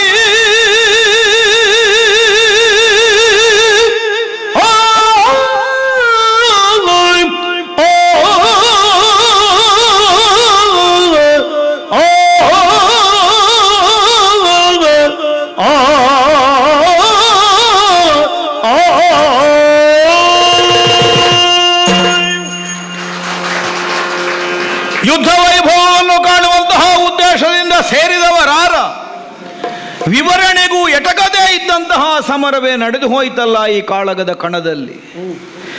ಅಕ್ಷಯ ತೂಣೀರವನ್ನೇ ಬರಿದು ಮಾಡುವ ಉದ್ದೇಶವನ್ನು ಹೊಂದಿದವನಂತೆ ವಿಧ ವಿಧದ ಮಂತ್ರಾಸ್ತ್ರಗಳನ್ನು ತೆಗೆದು ಪ್ರಯೋಗಿಸಿದಂತಹ ಅರ್ಜುನನದ್ದಾದ ಶರಾವಳಿಗಳ ಹೆಸೆತವನ್ನು ಕಂಡು ನಮ್ಮ ಕೌರವ ಪಕ್ಷದವರೇ ಬೆರಗಾಗಿ ಹೋದರು. ಬಿಟ್ಟ ಬಾಯಿ ಮುಚ್ಚುವುದಕ್ಕೆ ಮರೆತು ಹೋಯ್ತವರಿಗೆ ಎಂಥದಿದು, ಇಂತಹ ಒಂದು ಶಸ್ತ್ರಾಸ್ತ್ರ ಸಮ್ಮೇಳನ ನಡೆದು ಹೋಯ್ತಲ್ಲ ಈ ಸಮರ ಕಣದಲ್ಲಿ ಅಂತ. ಅದರ ಮಧ್ಯದಲ್ಲೇ ಆಗುತ್ತಿರುವಂತಹ ಯುದ್ಧದಲ್ಲಿ ಮೈಮರೆತಂತಹ ನನ್ನ ಸ್ಥಿತಿಯನ್ನು ಅರ್ಥ ಮಾಡಿಕೊಂಡು ಅವ ಚಾಕಚಕ್ಯತೆಯನ್ನು ಕಾಣಿಸೇ ಬಿಟ್ಟನಲ್ಲ. ರಥವನ್ನೊದ್ದು 7 ಯೋಜನೆಗಳಷ್ಟು ಹಿಂದಕ್ಕೆ ಸರಿಯುವ ಹಾಗೆ ಮಾಡಿದ. ಸಾರಥ್ಯವನ್ನು ವಹಿಸಿದಂತಹ ವೃದ್ಧರಾದ ಶಲ್ಯ ಭೂಪತಿ ಒಂದು ಕ್ಷಣಕ್ಕೆ ಗಲಿಬಿಲಿಗೆ ಒಳಗಾದ. ಏನಾಯಿತು ಅನ್ನುವಂತಹ ಸ್ಥಿತಿ ಅರ್ಥವಾಗುವುದಕ್ಕಿಂತ ಮುನ್ನವೇ ಅವನ ಕೈಯಲ್ಲಿದ್ದಂತಹ ರಥದ ವಾಘೆಯನ್ನು ಕೈಗೆ ತೆಗೆದು ರಥವನ್ನು ನಾನೇ ಸಂತವಿಸಿ ಪಾರ್ಥನ ಸಮ್ಮುಖಕ್ಕೆ ಕ್ಷಣಾರ್ಧದಲ್ಲಿ ಮತ್ತೆ ತಂದು ನಿಲ್ಲಿಸಿದ್ದೇನೆ. ಸೇನೆಗೆ ಅಭಯವನ್ನು ಕೊಟ್ಟಿದ್ದೇನೆ. ಯಾರೂ ಕಳವಳಕ್ಕೆ ಒಳಗಾಗಬೇಕಾದದ್ದಿಲ್ಲ. ಇದು ಕೇವಲ ಒಂದು ಚಾಕಚಕ್ಯತೆ ಮಾತ್ರ. ಆದ್ದರಿಂದಲೇ ನನ್ನನ್ನು ನಾನು ಸಮಸ್ಥಿತಿಗೆ ನಿಲ್ಲಿಸಿ ರಥವನ್ನು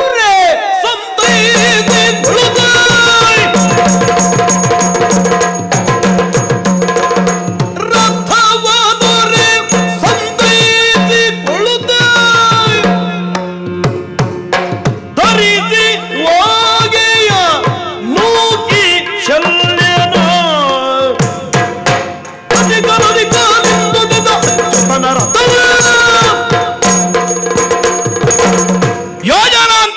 ಸರಿದಂತಹ ರಥವನ್ನು ಯುದ್ಧ ಕ್ಷೇತ್ರದಲ್ಲಿ ಸಮಕ್ಷೇತ್ರದಲ್ಲಿ ಮತ್ತೆ ಸಂತೈಸಿ ವಾಕೆಯನ್ನು ಕೈಯಲ್ಲಿ ಧರಿಸಿ ಶಲ್ಯನನ್ನು ಬದಿಗೆ ತಳ್ಳಿ ಕಾಲಿಂದ ತೆಗೆದು ಒದ್ರೆ ಹರಿಬೇಕಿವನ ರಥ.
ಫಲ ಫಲ ಫಲ ಕುರುಕ್ಷೇತ್ರ ರಣಕಣದಲ್ಲಿ ತೋರಿದಂತಹ ಅತ್ಯದ್ಭುತವಾದ ವಿಕ್ರಮ, ಕೃಷ್ಣ ಸಹಿತವಾದ ಪಾರ್ಥ ಸಹಿತವಾದ ಅಗ್ನಿದತ್ತವಾದ ವರೂಥವನ್ನು ಕಾಲಿಂದೊದೆದು ಆ ರಥವೇ ಬುಗುರಿಯಂತೆ ತಿರುಗುತ್ತ ಸಾಗುವ ಹಾಗೆ ವಿಶಿಷ್ಟ ವಿಕ್ರಮವನ್ನು ಮೆರೆದಂತಹ ಈ ಪರಿ ಪ್ರಪಂಚದ ಎಲ್ಲರೂ ಬೆರಗುಗಣ್ಣಿನಿಂದ ನೋಡುವ ಹಾಗೆ. ಹೆಚ್ಚೇನು, ಕೌರವ ಪಾಳೆಯದಲ್ಲಿ ಹೊಸ ಉತ್ಸಾಹ, ಗೆಲುವನ್ನು ತಂದುಕೊಡುವಲ್ಲಿ ಸರ್ವ ಸಾಮರ್ಥ್ಯ ಸಂಪನ್ನತೆ ಕರ್ಣನಿಗಿದೆ ಎಂಬಂತಹ ತಮ್ಮದ್ದಾದ ನಂಬಿಕೆ, ಅದೊಂದು ಈ ಕಾರ್ಯದಿಂದ ವಿಶ್ವಾಸವನ್ನು ತಳೆದು ವಿಜೃಂಭಿಸುತ್ತಿರುವಂತಹ ಪರಿ. ಫಲ ಫಲ ಫಲ. ಭೀಷ್ಮಾಚಾರ್ಯರೆಸಗಿದಂತಹ ಯುದ್ಧವನ್ನು ಕಂಡುಂಡಂತಹ ರಣರಂಗ ಇದು. ದ್ರೋಣರಂಥವರ ಯುದ್ಧವನ್ನು ಕಂಡಂತಹ ರಣರಂಗ ಇದು. ಆದರೆ ಆ ಈರ್ವರ ಯುದ್ಧವನ್ನು ಮೀರಿಸುವ ಹಾಗಿನ ನಿನ್ನ ಶರ ಚಮತ್ಕೃತಿ, ಸರಸ್ವತಿಯ ಭಂಡಾರದಿಂದ ಶೌರ್ಯ ಪರಾಕ್ರಮಗಳನ್ನು ವರ್ಣಿಸುವ ಸಾವಿರ ಸಾವಿರ ಶಬ್ದಗಳನ್ನೆಲ್ಲ ತೆಗೆದು ಸೇರಿಸಿ ಪೋಣಿಸಿ ಮಾಲೆಯಾಗಿಸಿ ಹಾಕುವುದಕ್ಕೆ ಕೊರಳ್ಯಾವುದು ಅಂತ ಕೇಳಿದರೆ ಕರ್ಣನ ಕೊರಳು, ಕರ್ಣನ ಕೊರಳು. ಅದಲ್ಲವಾದರೆ ಹೀಗೋ ನೋಡು, ನಿನ್ನೊಡೆಯನಾದಂತಹ ಸುಯೋಧನನ ಮುಖದಲ್ಲಿ ಮೂಡಿದಂತಹ ಮಂದಹಾಸ. ಇಲ್ಲಿಯವರೆಗೆ ತುತ್ತನ್ನವನ್ನಿಟ್ಟು ಬೆಳೆಸಿದಂತಹ ಆ ಒಡೆಯನ ಬಗ್ಗೆ ನೀನಿಟ್ಟಿರಬಹುದಾದಂತಹ ಭಾವ ಏನು? ನಿನ್ನ ಅಂತರಂಗವನ್ನು ಅರ್ಥವಿಸಿಕೊಂಡ ಕೃಷ್ಣನಿಗೆ ಗೊತ್ತು. ಪ್ರಪಂಚವೆಲ್ಲ ಹೇಳಿ ಪಾರ್ಥ ವಿದ್ವೇಷವೇ ಕರ್ಣನ ಮೂಲ ಅಂತ. ಪಾರ್ಥ ವಿದ್ವೇಷದ ಜೊತೆಯಲ್ಲಿ ಕೌರವನ ಜೊತೆಗಿನ ಅಗಾಧವಾದ ಮೈತ್ರಿ ಬಂಧಕ್ಕೆ ತನ್ನನ್ನು ತಾನು ತೆತ್ತುಕೊಂಡಂತಹ ನೀನು, ಕೌರವ ನೀಡಿದ ತುತ್ತನ್ನದ ಅಗುಳಗುಳಿಗೆ ನಿನ್ನ ಮೈ ಒಡೆದು ಪುಟಿಯುವ ಬಿಂದು ಬಿಂದು ನೆತ್ತರವನ್ನು ಸಾಕ್ಷಿಯಾಗಿಸಿ ಆ ಕೌರವನ ಜೊತೆಗಿನ ನಿನ್ನ ಮೈತ್ರಿ ಬಂಧ ಏನು ಎನ್ನುವುದನ್ನು ತೋರಿಸುವುದಕ್ಕೆ ಬೇಕಾಗಿ ನಿನ್ನ ಸಂಪೂರ್ಣ ಸಾರಸತ್ವವನ್ನು ವಿನಿಯೋಗಿಸಿ ಎಸಗಿದೆಯಲ್ಲ ಈ ಕಾರ್ಯವನ್ನು. ಫಲ ಫಲ ಫಲ. ಕೃಷ್ಣ ಕರ್ಣ, ಸಂತೋಷ ಆಯಿತು ಅಂತ ಹೇಳಿದ್ರೆ ಮತ್ತೇನು ಹೇಳಬೇಕು? ಯಾಕೆ? ಸರಸ್ವತಿಯ ಭಂಡಾರವನ್ನೇ ಸೂರೆಗೈದು ಅಲ್ಲಿದ್ದಂತಹ ಶಬ್ದಗಳನ್ನೆಲ್ಲ ಪೋಣಿಸಿ ಸರ ಮಾಡಿ ನನ್ನ ಕೊರಳಿಗೆ ಸರಸರನೆ ತೊಡಿಸುವುದಕ್ಕೆ ಇದಕ್ಕಿಂತ ಮೊದಲೊಮ್ಮೆ ಯತ್ನ ಮಾಡಿದ್ದಿ. ಆವತ್ತು ನೀನು ಹಾಕುವ ಹಾರ ಬೇಡ ಅಂತ ತಿರಸ್ಕಾರ ಮಾಡಿದ್ದೆ ನೀ ನಾನು. ಕೊರಳು ಕೊಡ್ಲಿಲ್ಲ ಕರ್ಣ. ನೀ ಕೊರಳು ಕೊಡುವುದಕ್ಕೆ ತನಗೆ ಯುದ್ಧವೇ ಆದೀತು ಅಂತ ಆಡಿದೆ ಆ ದಿನ. ಹೌದೌದು, ಯುದ್ಧಕ್ಕೆ ಕೊರಳು ಕೊಡ್ತೇನೆ ಹೇಳಿದೆ ಅಲ್ವಾ? ಹೌದು, ಕೊರಳು ಈಗ ಕೊಟ್ಟ ಕೊರಳಿಗೊಂದು ಮಾಲೆ ಹಾಕಬೇಡುವ. ಕೊರಳು ಕೊಡ್ಲಿಕ್ಕೆ ಯುದ್ಧ ಆದೀತು ಹೇಳಿದ್ದಲ್ಲ, ಯುದ್ಧಕ್ಕೆ ಕೊರಳು ಕೊಡ್ತೇನೆ ಹೇಳಿದೆ. ಹೆಚ್ಚೇನು ಎಸಗಿದ ಈ ಕಾರ್ಯವನ್ನು ಕಂಡ್ರೆ ನನಗನ್ನಿಸ್ತದೆ ನೀ ಬದುಕಿದ್ದು ಸಾಕು, ಓ ಅಂದ್ರೆ ಸಾರ್ಥಕ ಅಂತ. ಹೌದಪ್ಪ, ಕೆಲವು ಸಲ ಇನ್ನೊಬ್ಬರ ಬದುಕು ಸಾಕು ಅಂತ ಕಾಣುವುದು, ಕೆಲವು ಸಲ ಅವರವರಿಗೆ ಬದುಕು ಸಾಕು ಅಂತ ಕಾಣ್ತದೆ. ಇದರಲ್ಲಿ ತೃಪ್ತಿ ಯಾವುದು ಕೇಳಿದರೆ ಅವರವರಿಗೆ ಕಾಣಬೇಕು ಬದುಕು ಸಾಕು ಅಂತ, ಇನ್ನೊಬ್ಬರು ಹೇಳುವುದಕ್ಕಲ್ಲ. ಇನ್ನೊಬ್ಬರ ತೃಪ್ತಿಗಾಗಿಯೇ ಬದುಕಿನ ಮನೆಗಾದರೆ ಇನ್ನೊಬ್ಬರು ಹೇಳಿದಂತಹ ಕಾಲಕ್ಕೆ ಬದುಕು ಸಾಕು ಕಾಣುತ್ತದೆ. ಆತ್ಮತೃಪ್ತಿಗಾಗಿ ಬದುಕುವವನಿಗೆ ತಾನು ಮಾಡಬೇಕಾದಂತಹ ಸಾಧನೆ ಯಾವುದು, ಸಿದ್ಧಿ ಯಾವುದು ಅನ್ನುವುದರ ಕುರಿತಾದಂತಹ ಗಮನ ಇದ್ರೆ ಇನ್ನೊಬ್ಬರು ಹೇಳಿದರೆ ಸಾಕಾಗುವುದಿಲ್ಲ, ಅವರವರ ಅರಿವಿಗೆ ಅವರು ಬೇಕು. ಇದು ಕೃಷ್ಣ ಕರ್ಣ ರಥಕ್ಕೆ ಬಾ ಅಂತ ಆವತ್ತು ಕರೆದೆ, ನಾನು ಏರುವುದಿಲ್ಲ ಅಂದೆ. ಇವತ್ತಿಗೂ ಬದಲಿಸಲಿಲ್ಲ, ಅದೇ ನಿರ್ಧಾರದಲ್ಲಿದ್ದೇನೆ, ಏರುವುದಿಲ್ಲ. ದ್ವೈರಥ ಯುದ್ಧಕ್ಕೆ ನನ್ನ ಮುಂಭಾಗಕ್ಕೆ ರಥ ಚಾಚಿ ರಥ ಮುಂದಕ್ಕೆ ಬಂದರೂ ಕಾಲಿಂದ ತೊಳೆದೇ ದೂರಕ್ಕೆ ಸರಿಸಿದೆ. ಅಂದ್ರೆ ನೀನು ಕುಳಿತ ರಥಕ್ಕೆ ನಾನು ಬರುವುದೇ ಇಲ್ಲ ಅನ್ನೋದು ನಿರ್ಣಯವೇ. ನನ್ನ ಮನೋರಥಕ್ಕೆ ಮಾತ್ರ ನೀನು ಬಂದರೆ ಸಾಕು. ಇದನ್ನು ಅರ್ಥ ಮಾಡಿಕೊಂಡೇ ಬಹುಶಃ ಯುದ್ಧದಲ್ಲಿ ನಾನು ಮಾಡಿದಂತಹ ಸಾಧನೆಯನ್ನು ನೀನು ಶ್ಲಾಘಿಸಿದಿ. ಅರ್ಜುನನ ಸಾರಥಿಯಾಗಿ ಹೊಗಳಿದೆಯೋ ಅದೇ ಹೌದಾದ್ರೆ ಅದು ದೊಡ್ಡ ಪ್ರಶಸ್ತಿ. ಯಾಕೆ ವಿರೋಧಿಯ ರಥದಲ್ಲಿರುವಂತಹ ಸಾರಥಿ ಹೊಗಳುವ ಹಾಗೆ ಮತ್ತೊಬ್ಬ ಹೋರಾಟವನ್ನು ಮಾಡಿದರೆ ಅದಕ್ಕಿಂತ ದೊಡ್ಡ ಹೆಗ್ಗಳಿಕೆ ಮತ್ತೊಂದಿಲ್ಲ. ಇನ್ನೊಂದು ಅದಲ್ಲದೆ ಆ ಕಡೆಗೋಲ್ಲ ಈ ಕಡೆಗಲ್ಲ ಅಂತ ಮಧ್ಯದಲ್ಲಿ ನಿತ್ತ ಮಾಧವನಾಗಿ ಹೇಳ್ತೀಯೋ ಅದೇ ಹೌದು ಅಂತಾದರೆ ಅದು ನಮಗೆ ಸಮಾಧಾನವೇ. ಪ್ರಪಂಚದಲ್ಲಿ ಬಹಳ ಮಂದಿಗಳು ಆಕ್ಷೇಪಿಸಿದರು, ದೇವರಿಗೆ ಹಿತ ಆಗದೇ ಇದ್ದ ಕೆಲಸ ಮಾಡ್ತಾನೆ. ಮಾಧವನಾಗಿಯೇ ನೀನು ಹೊಗಳಿದ್ದು ಹೌದು ಪ್ರಾಮಾಣಿಕವಾಗಿ ಅಂತಾದರೆ ದೇವರು ಮೆಚ್ಚುವ ಕೆಲಸವೇ ಹೌದು. ನಾನು ಯುದ್ಧವನ್ನು ಆಯ್ದುಕೊಂಡದ್ದು ಅನ್ನುವುದಕ್ಕೆ ಇನ್ನು ನನಗೆ ಬೇರೆ ಪ್ರಶಸ್ತಿ ಬೇಡ ಅಲ್ಲ, ನಿರ್ಣಯ ಆಯ್ತಲ್ಲ. ಒಂದು ನಿರ್ಧಾರ ಹೇಳಿದೆ, ನನ್ನ ಬದುಕಿನ ಪ್ರಧಾನವಾದ 2 ಆಯ್ಕೆಗಳಲ್ಲಿ ಒಂದು ಕೌರವ ಮೈತ್ರಿ, ಇನ್ನೊಂದು ಅರ್ಜುನ ದ್ವೇಷ. ಕೌರವ ಮೈತ್ರಿಗೆ ನೀನು ಮಾಡಿದ್ದು ಸಾಕಾಗಿ ಹೋಯಿತು. ಅವನಲ್ಲಿ ಉಂಡಂತಹ ಒಂದೊಂದು ಅಗುಳಿಗೂ ನಿನ್ನ ದೇಹದ ಸರ್ವ ರಕ್ತವನ್ನು ನೀನು ಸೇರಿಸಿ ಪ್ರತಿಫಲ ಕೊಟ್ಟ ಹಾಗಾಯಿತು ಅನ್ನೋ ಸಮಾಧಾನ ಹೇಳಿದೆ. ಆಗಲಿ, ದೇವರು ಹೇಳಿದಲ್ಲಿ ಒಪ್ಪಿದೆ. ಕೌರವನ ಹಂಗು ಮುಗಿಯಿತು, ಆದರೆ ಅರ್ಜುನ ದ್ವೇಷ ಮುಗಿಯಲಿಲ್ಲ. ನೀನು ಒಂದಕ್ಕೆ ಹೇಳಿದ್ದು ತೃಪ್ತಿ, ಕೌರವನಲ್ಲಿ ಉಂಡದ್ದಕ್ಕೆ ಸಾರ್ಥಕ, ಕೌರವನ ಸ್ನೇಹಕ್ಕೆ ಸಾರ್ಥಕ್ಯ ಸಿಕ್ಕಿತು. ಅರ್ಜುನ ದ್ವೇಷಕ್ಕೆ ಅದು ಅರ್ಜುನನ ದ್ವೇಷ ಸಾವಿನೊಂದಿಗಲ್ವಾ? ಅರ್ಜುನನ ದ್ವೇಷಕ್ಕೆ ಸಾರ್ಥಕ್ಯ ಸಿಕ್ಕುವಲ್ಲಿವರೆಗೆ ಹೋರಾಟ ಉಂಟು ಅಂತ ಹೇಳಿದ್ದು ನೀನವನನ್ನು ಸಿದ್ಧ ಮಾಡಿ. ಕರ್ಣನಂಬುಗಳದಿರಲ ಈ ತೆರದಿ ಕರ್ಣನಂಬುಗಳದಿರಲ ಹರಿಯ ಮಾತು ಕರ್ಕಜವಾಗಿ ನೆಡಲಂಗಾರನಿಯು ಗಾದಿಸುವೆ ನರಿಮಡನ ರಥವನ್ನು ನಿನ್ನ ಶಯೋಜನಾಂತರಕ್ಕೆ ಹಾರಿದವೆನು.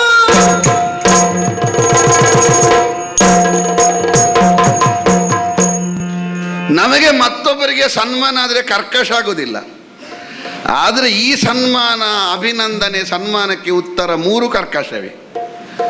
ಯಾಕೆ ಆಯಿತು, ಹೇಗಾಯಿತು, ಏನಾಯಿತು ಅಂತ ಅರ್ಥವೇ ಆಗಲಿಲ್ಲ ನಮಗೆ. ನಾವು ಯಾವುದನ್ನೆಲ್ಲ ಆಕ್ಷೇಪ ಮಾಡಿದ್ದೇವೋ ಆ ಎಲ್ಲ ಆಕ್ಷೇಪಗಳಿಗೆ 2 ವಾಕ್ಯದಲ್ಲಿ ಉತ್ತರ ಕೊಟ್ಟ ಇವ.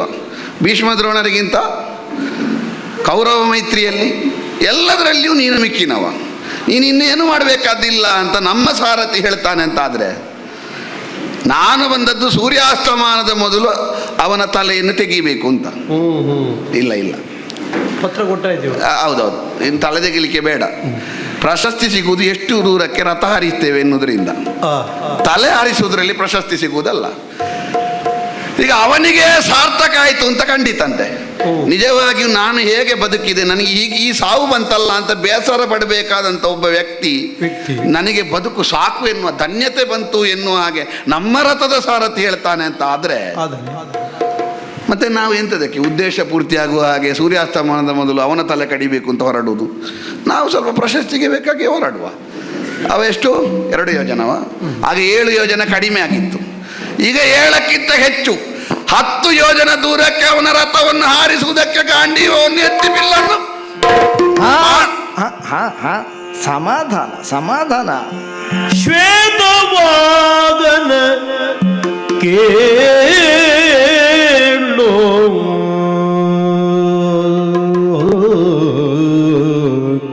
ಶ್ವೇತವಾಹನ ಕೇಳೋ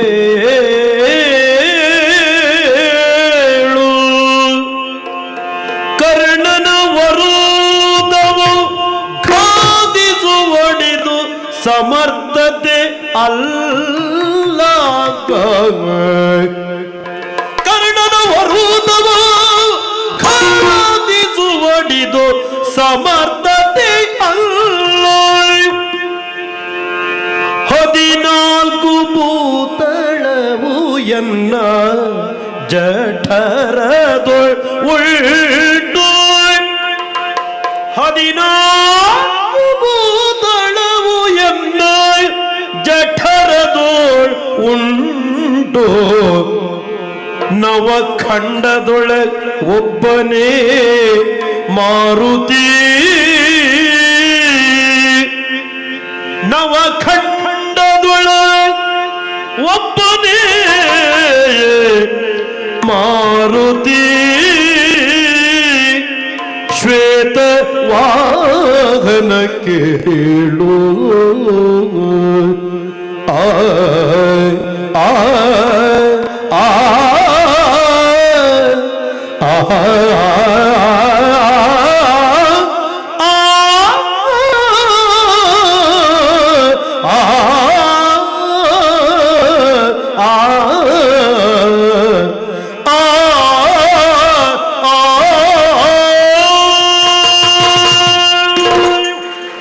ಬಾಣ ಜೋಡಿಸಿದ್ದೇನೆ, ರಥ ಹಾರಿಸ್ತೆ.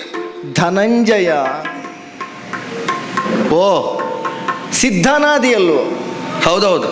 ಯಾವುದಕ್ಕೆ? ಈಗ ಧನಂಜಯ ಸಾಕಾಗುದಿಲ್ಲ, ಈಗ ರಥಂಜಯ ಆಗಬೇಕು. ಹಾ ಹಾ ಹಾ ಹಾ ರಥಂಜಯನಾಗಬೇಕು ಅಂತ ಆದರೆ ಕೇವಲ ನಮ್ಮ ದೃಷ್ಟಿ, ನಮ್ಮ ಕಣ್ಣು, ನಮ್ಮ ಭಾವ, ನಮ್ಮ ಮನಸ್ಸು, ಬುದ್ಧಿಗಳು ಕೇವಲ ಕಾಣುವ ಭೌತಿಕವಾದ ರಥದ ಮೇಲಿದ್ರೆ ಸಾಕಾಗದು. ಮತ್ತೆ ಅದು ಮನೋರಥದ ಮೇಲಿರಬೇಕು. ಆಗ ನಿಜಾರ್ಥದಲ್ಲಿ ರಥಂಜಯ. ನಮ್ಮ ದೇಹವೇ ರಥ ಅಯ್ಯೋ ಅಲ್ವಾ? ದೇಹವೇ ರಥ ಹೌದು, ಬುದ್ಧಿ ನೀನಲ್ವಾ ಅಂತ ತಿಳ್ಕೊಂಡಿದ್ದು ಸತ್ಯವೋ? ಹೌದು, ಸತ್ಯವೇ ಹೌದು ಅಂತಾದ್ರೆ ಮತ್ತೆ ನಿನಗೆ ಬಂದ ಭಾವಕ್ಕೆಲ್ಲ ಈ ಬುದ್ಧಿ ಕಾರಣ ಅಂತ ಅರ್ಥ ಆಗುವುದಿಲ್ವೋ? ಬುದ್ಧಿ ಇಲ್ಲಿಂದ ಹೋಗಿದೆ, ಹಾಗಾದ್ರೆ ತಪ್ಪಿದೆ ಅಂತಲ್ವೋ? ಪಾರ್ಥ, ಹೋಗುವುದಕ್ಕೆ ಬರುವುದಕ್ಕೆ ಏನದು? ಅದು ಬುದ್ಧಿ. ಹೌದೌದು ಅಲ್ವೋ? ಹೌದೌದು. ಹಾಗಾದರೆ ಕ್ರೋಧಾವಿಷ್ಟನಾಗಿ ಹಾ ಕರ್ಣನನ್ನು ಕೃಷ್ಣ ಹೊಗಳಿದ ಎಂಬ ಭಾವ ನಾನು ಹೇಳಿದ್ದೇನೆ ನಿನ್ನಲ್ಲಿ. ಹೇಳಬೇಕಾ? ನೀನು ಬುದ್ಧಿ ಅಲ್ವೋ? ಹೇಳಿಯೇ ಗೊತ್ತಾಗಬೇಕು ಅಂತಾದ್ರೆ ಮತ್ತೆ ಕೃಷ್ಣನಿಗೂ ಪಾರ್ಥನಿಗೂ ವ್ಯತ್ಯಾಸ ಎಂತದ್ದು? ಅಲ್ಲ ಅಲ್ವೋ? ಅದು ನಿನಗೆ ಮಾತ್ರ ಸೀಮಿತ. ಪಾಂಡವ ನಾಂ ಧನಂಜಯೋಸ್ಮಿ. ಮಮ ಪ್ರಾಣಾಹಿ ಪಾಂಡವಾಹ ಅಂತ ನಾನಾಡಿದ್ದು ಕೇವಲ ವರ್ಣನೆಯ ವಾಕ್ಯ ಅಲ್ಲ. ಅಲ್ಲ ಅಲ್ಲ, ಪ್ರಾಣ, ಮನಸ್ಸು, ಬುದ್ಧಿ ಎಲ್ಲವನ್ನ ಅರ್ಥವಿಸಿಕೊಂಡೆ ಆ ಸ್ಥಾನವನ್ನು ಕೊಟ್ಟದ್ದರ ಪರಿಣಾಮ ನಿಮ್ಮಲ್ಲಿ ಸ್ವಲ್ಪ ಕದಲಿಕೆ, ವಿಚಲನೆ ಉಂಟಾದರೂ ಇದು ಯಾಕೆ ಎನ್ನುವುದು ಅರ್ಥ ಆಗ್ತದೆ. ಹೌದು. ಹೇಗೆ ಎನ್ನುವುದು ಅರ್ಥ ಆಗ್ತದೆ. ಸಮಸ್ಯೆ ಎಂಥದ್ದು ಅಂತ ಹೇಳಿದರೆ, ನನ್ನಲ್ಲಿ ಕದಲಿಕೆ ಆದರೂ ನಿನಗೆ ಅರ್ಥ ಆಗ್ತದೆ, ನೀನು ಎಂಥದ್ದು ಹೇಳಿದರೂ ಅರ್ಥ ಆಗುದಿಲ್ಲ ನನಗೆ. ಅದು ಯಾಕೆ ಗೊತ್ತೋ? ಯಾಕೆ? ಕೇವಲ ಅರ್ಥವಾಗುವಿಕೆ ಎಂಬ ಪ್ರಕ್ರಿಯೆ ಹೇಳುವವನಿಗೆ ಮಾತ್ರ ಸಂಬಂಧಿಸಿದ್ದಲ್ಲ. ಮತ್ತೆ ಹೇಳುವವನಿಗೆ ಒಂದು ಬುದ್ಧಿ ಜಾಗೃತವಾಗಿರಬೇಕು. ನಾನು ಹೇಳಿದ್ದೆಲ್ಲರಿಗೂ ಅರ್ಥ ಆಗ್ತದೆ ಎಂಬ ಭ್ರಮೆಯೂ ಇರಕೂಡದು, ನಾನು ಹೇಳಿದ್ದೆಲ್ಲರಿಗೂ ಅರ್ಥ ಆಗಲೇಬೇಕು ಎಂಬ ಹಠವೂ ಇರಕೂಡದು. ಅವ ಚಂದ ಅರ್ಥ ಹೇಳ್ತಾನೆ. ಕೆಲವನ್ನು ಬಿಡಿಸಬಾರ್ದು ಅಲ್ವಾ? ಆದ್ದರಿಂದ ಬಿಡಿಸಿದ್ರೆ ಸಿಪ್ಪೆ ಬಿಡಿಸಿದ ಮೇಲೆ ಕೆಲವುದರಲ್ಲಿ ಏನು ಉಳಿಯುವುದಿಲ್ಲ.